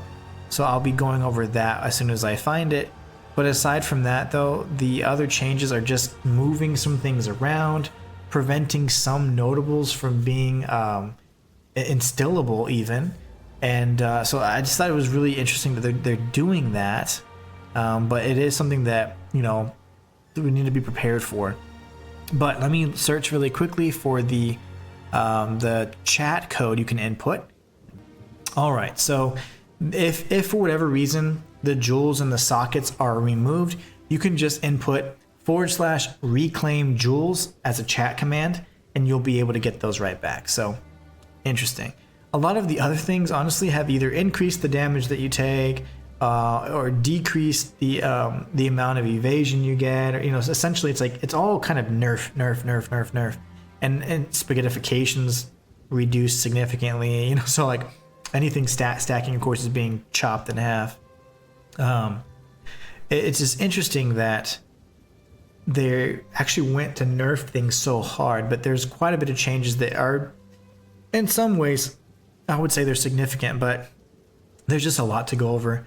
They do, of course, and have, of course, added clusters for parrying, clusters for spear moving, and things like that. So you are going to see clusters that are available specifically for the Huntress and friends. So really neat. I mean, of course you had to make room for those, but then some of the other changes are just nerfs. It's neat because I'm not sure, like, does GGG always nerf like this? I was told they never nerf anything. So it's interesting to see that they have completely demolished some of the builds that we've come to know and love in this early access season 1. So, but yeah, so some skill changes that I wanted to talk about. A lot of these have to deal specifically with more things getting nerfed, right? So like we're going to go over a few skills here that I thought was really interesting, and this is what, in my opinion, kind of ruins the demon form witch that I was talking about. So we talked about the cap demon form, and then apparently there was an actual method to uncap it, which that's nice. That's not bad at all. But the problem here is there is a skill that ties very closely into all those other things. So not only the flat damage per skill level is probably going to be very difficult to sustain in terms of your health recovery, but the barrier invocation has been completely nerfed. So essentially what would happen is you would be damaging your shield by yourself, and that would then create energy that could then be spent to use your projectile and cast like 8 times in a row within an instant. Well, this is why barrier invocation is no longer going to be viable for that particular build. So barrier invocation now only builds energy from enemy hits to energy shield rather than all hits to energy shield. Barrier invocation now gains 1 energy for each 10 energy shield lost, whereas previously it was 5. So you would gain 5 energy for every 10 energy shield lost. Now it's 1. So that's been reduced significantly, as far as you could reduce it to even have a positive value. So that is why barrier invocation will no longer be viable. You can no longer damage your own shield. It has to be an enemy hitting your shield. So there's just simply not going to be a way to ever recreate the build that I had for the demon form Infernalist Witch. That particular barrier invocation driven form is no longer viable, and that's unfortunate because that one was quite difficult to construct. But we'll find ways, and maybe we'll make a really OP Huntress or something. That's what I'm looking to do anyways. But I thought that was an interesting thing. I thought this was neat too. I never used it too much, but Blink is now considered a travel skill, and if you have more than one travel skill, they share a cooldown, so you can't alternate from one skill and then pop over to the next. Not going to be something you can do. For people that use things like the frenzy charges or anything, combat frenzy in particular was a skill that I absolutely loved. It was critical for me to actually use it on my monk for my particular build that ran like a pretty much 100% uptime charge staff. So combat frenzy now has a gain of frenzy charge when you freeze, electrocute, or pin an enemy no more than once every 5.3 to 4.1 seconds. So pretty much every 5 to 4 seconds. It used to be anywhere from 2.4 to 1.5 seconds. So they pretty much increase the amount of time that you have to wait before you can generate another charge. So every 5 to 4 seconds, essentially, from 2 to 1 seconds. 1.5 seconds was the lowest. So that's crazy. And that's from skill levels or gem levels 8 to 20. So at the best levels, it's still 5 seconds of waiting. 4 seconds at best, which is double what it was at the very worst before. So those are all things that are really, really, in my opinion, pretty sucky for my builds. In general, these are growing pains that we all have to get used to, but ouch. This is another thing I thought was really different. Concoction skills now require an unarmed weapon set. They no longer deal your base unarmed damage, instead dealing only attack damage specified from the skill, like marks. They now consume 5 mana flasks charges per use, previously 3. So that right there is a huge hit to the Poisonous Concoction, or what I call the Witch Doctor Pathfinder. Not only does the damage actually require, it's going to be based off of things like marks, which I didn't even have equipped in that build. Now you're using 5 mana flask charges, whereas you're previously using 3. So you're going to be running out of flash charges like crazy, even with high sustain. So even with a really good recover on kill and or gain 0.25%, you're still going to be having difficulty sustaining flasks. And I thought that was another really interesting build that I'm surprised that they did away with, essentially. Those are things that, unfortunately, I feel like those were such unique and creative builds. I was shocked they nerfed them so hard. So they're making it to where you can't have a build that's a one-trick pony. You have to have a build that's diverse. And they're really pushing for this combo system. Speaking of the combo, we're going to be talking about that really shortly, but one skill that I did use when I was the witch, the ice witch, the one that was the terribly made one. Cold Snap was one of the skills, and I just really thought it was a fantastic idea, but it was just never good in practice. So Cold Snap now has an explosion radius of 1.6 meters, whereas previously 0.7. So it's now more than double. And that's huge, because I remember I would like, why can't I only damage one enemy and not more than one? And they're sitting right on top of each other. So I thought that was really nice. Again, for Elemental Invocation, which is a skill that I use for my monk, it now gains 10 energy per power of enemies. So you freeze with hits from skill, so 10 energy per freeze, essentially, right? And it's actually, it says from 10, but that's wrong. It's from 12, and I know this because I know the monk very well. So they reduce the energy count from 12 to 10. 2 energy from the power of enemies you ignite, and that came down from 3. And now you gain 1 energy for shocking enemies, and that came down from 3 as well. So again, nerfing the energy gain, not too big of a deal, honestly, though, because I was mostly driven off of the freeze and shock, which in my opinion were better ways to regain energy. So I did like that, in my opinion. I thought it was a little bit better. But for it to be reduced, those numbers when it comes to the ignite, which I didn't really even rely on fire that much, and the shock is nice, but 3 to 1, I mean, it's not too big of a difference. That is still not broken, and that gives me a chance to still have hope in it. I only ever use it in boss encounters anyways, not even rares. So the rares can die in 1 to 2 hits. The actual boss enemies, when you proc Elemental Invocation, will die in 4 hits. So, so technically 5. So I just think that's interesting that they made that minor change to that. Unfortunately, it's not anything that we can't deal with. So one thing that I do want to mention for mercenaries is that the grenades, the cooldowns are massive. Now the cooldowns are pretty much double. So a cooldown for explosive grenade, for example, was once 3 seconds. Now it's come up to 7 seconds. So more than double. So we already had huge issues with the cooldowns for grenades. And the mercenary, in and of itself, was not, with the crossbow anyways, was not the most powerful. The grenades just didn't deal as much damage as you would like. And so unless they've increased the damage exponentially, that reduced cooldown, or actually the increased cooldown time of 7 seconds, is going to completely destroy the crossbow kind of grenade build. So I don't know how I feel about that. My first character that I ever created was a mercenary. And I ended up, not knowing anything about the game, and I think about the genre. I made a pretty terrible merc, but I ended up reworking him after I made my monk, because my monk was when I really gained a solid understanding of all the builds, and at that point I was able to, get to end game really fast and all that.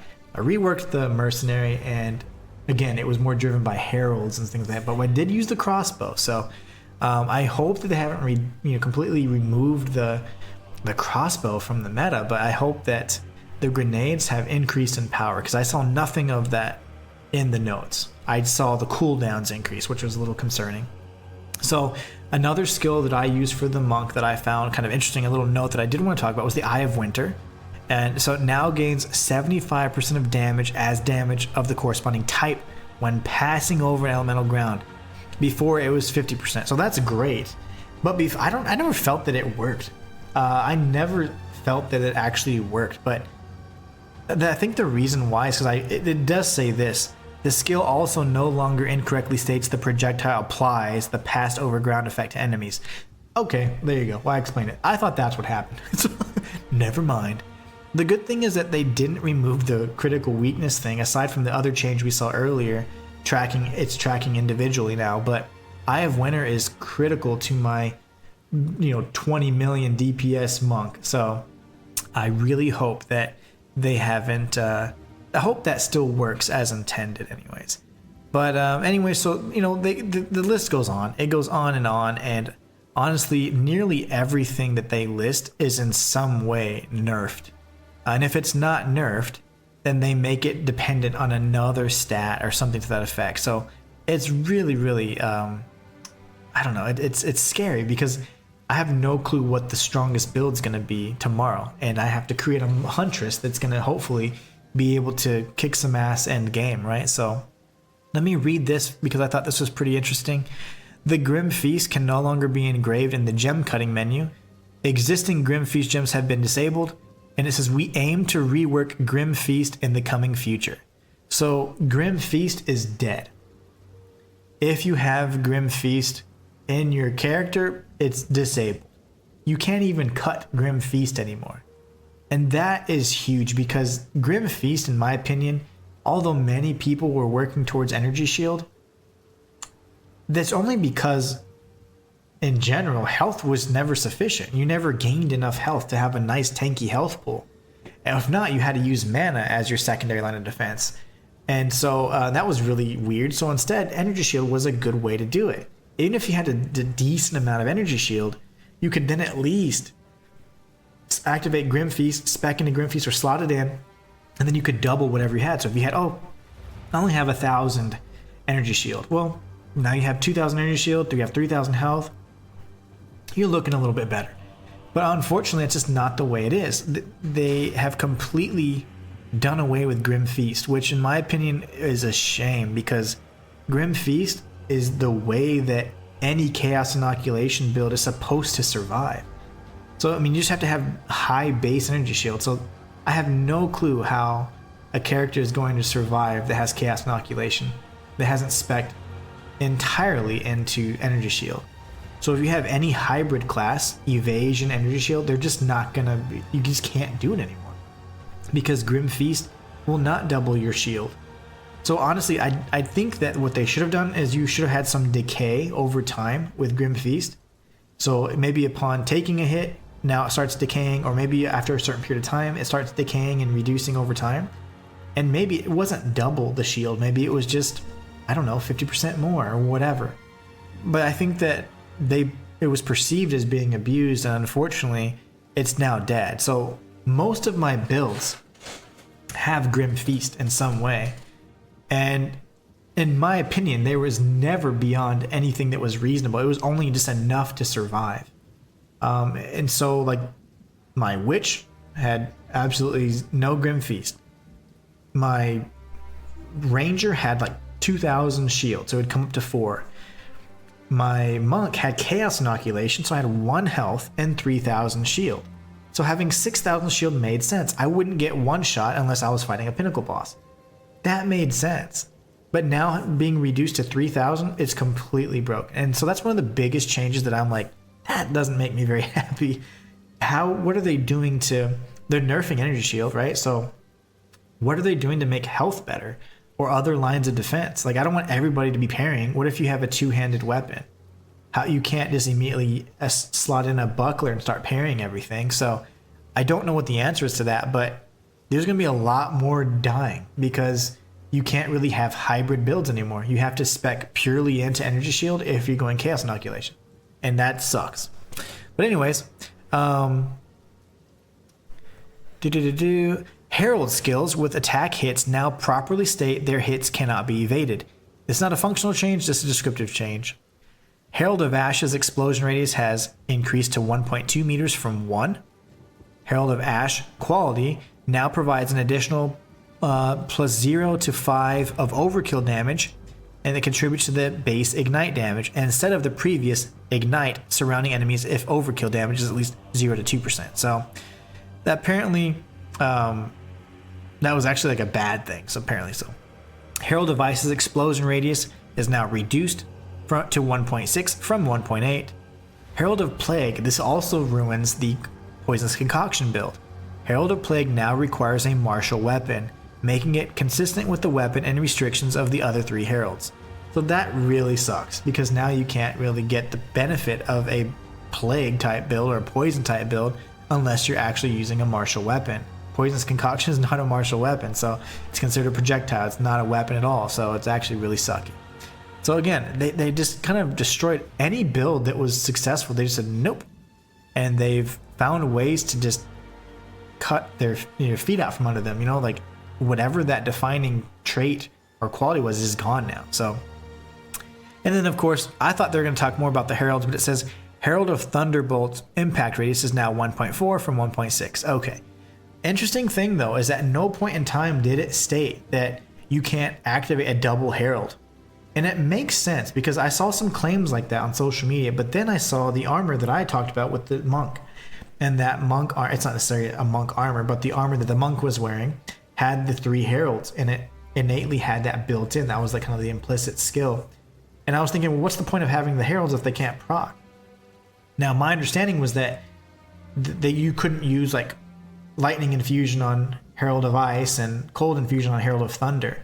But apparently, they have not said that. I didn't see anything of the sort when I read through the patch notes this morning, and the Herald information specifically was more talking about the radiuses and cleaning up how Plague works and how Ash works as well. So I don't see at any point in time them discussing the fact that you can't proc double Heralds. I didn't see anything like that. So, but one other thing I do want to talk about that would pretty much allow me to cry myself to sleep tonight is the Tempest Bell. The Tempest Bell has been changed significantly, and we'll go over that right now, and then we'll discuss whatever else we want to, and then we'll go ahead and I'll make sure I point you guys to the actual patch notes. It's a very extensive, very long page of very sad news. Although we're getting a lot of great content, the existing builds are pretty much dead. And I'm not saying this because like, oh, it's like they're pretty much dead. You are not going to have any one of the meta builds that were existing today be effective tomorrow. Chaos Inoculation, hybrid builds, all these things have been changed in such a way that it does make it to where it's going to be very difficult to figure out what is the next powerful build going to be and how are we going to get to that state to where we can, we can melt pinnacle bosses in just seconds, right? And I'm curious because I am going to be on the forefront trying to figure that out as well, but I'd love for you guys to be there helping me do it because you guys are the experts, right? So anyways, I did want to talk about one other attack that I used to love, Storm Wave. That now has 100% more chance to shock, which is great. It never procced anything, but now it's got a really high chance, which is nice. I could maybe incorporate that back into the moveset. It was one of my primary, and it was my primary attack, and one of the only skills I had early on in my monk build. So really, really fun stuff. You guys can go check it out if you want to see it. The Tempest Bell news is what really, really makes me sad though. So the Tempest Bell's impact now deals 146 to 490% of attack damage from gem levels 3 to 20. So this was previously 145 to 316. So not too much of a change there.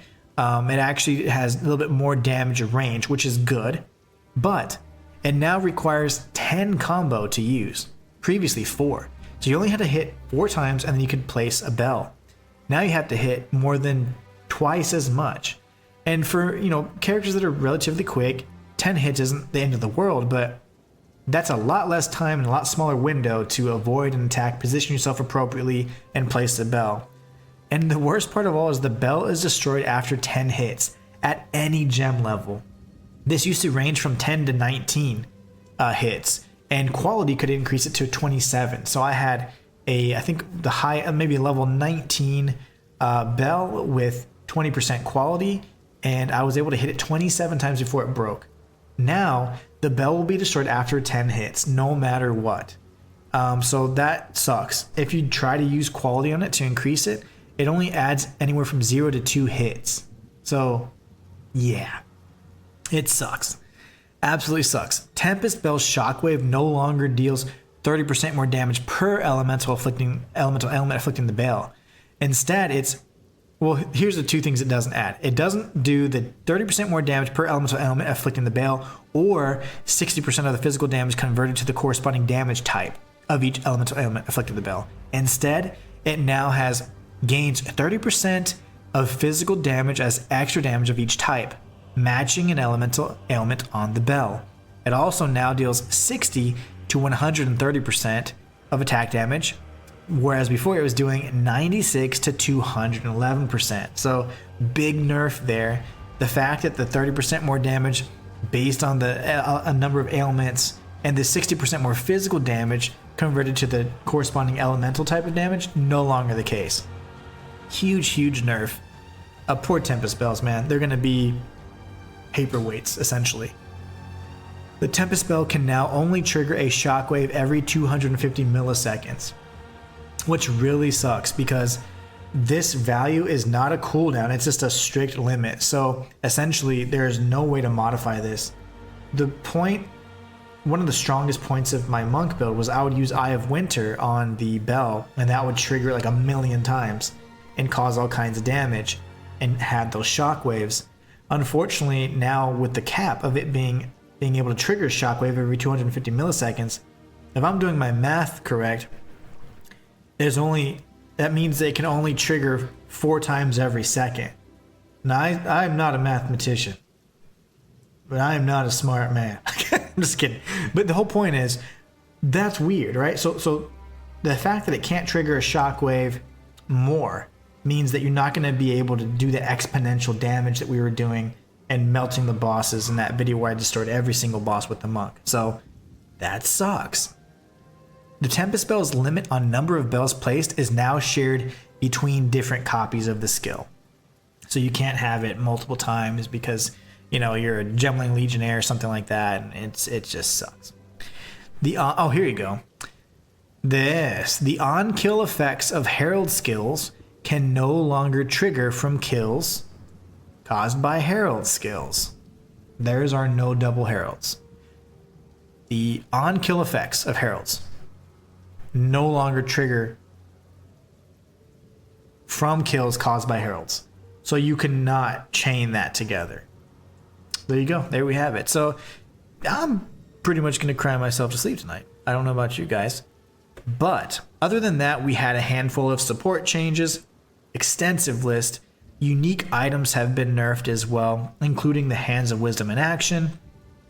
Interestingly enough, though, things like Temporalis and some of those amazing items like Astramentis, they will not be changed. But from this point forward, if they're spawned or obtained, they will have different values. The only way to make them worse, and GGG actually says, why would you make this worse, is if you use a Divine Orb on it. So if you want to reduce the range that the Temporalis can cool down, or if you want to make the Astramentis suckier, or the Queen of the Forest, many of the changes to unique items do not apply to existing versions of the item. But things that had to tie to attributes like the Hands of Wisdom, those are already going to be changed right out of the box. The changes to things like Temporalis, cooldowns, Astramentis, those can only be changed if you apply a Divine Orb and ruin it. But why would you do that? That's dumb. Other than that, item changes, things like the fact that you can forge different qualities of runes now. So 3 of one type will give you 1 of the next tier. That's always one thing you can do. Breach rings now only have a max quality of 40%, which is just the double of the 20% quality.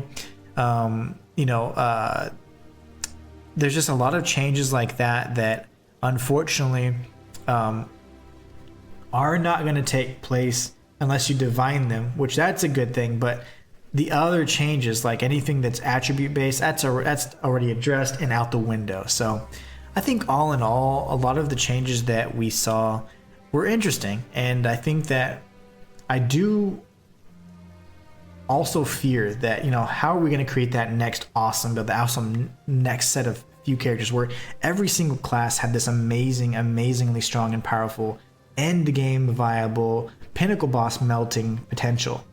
I don't know if we're going to have that same potential this go around because of all these nerfs, but we do not know what any of the new uniques bring, nor do we know what the 100 plus new support gems bring to the table as well. So perhaps with those, there will be ways and combinations to make them even more meaningful, and uniques and certain combinations are going to really just shine. Whereas before, in this instance, the only good drops were things like the Pillar of the Caged God. Otherwise, you'd find something very useful like a Pinnacle drop, Hands of Wisdom in action, and that would be kind of the go-to for many different character types. But I do hope that this does encourage more diversity and variety in the community in terms of the player base and what kind of styles of gameplay they're having. So whatever their character is, like, how different can we make them, and how many different types of OP game-breaking builds can we actually come up with? Because I feel like there was at least 1 or 2 builds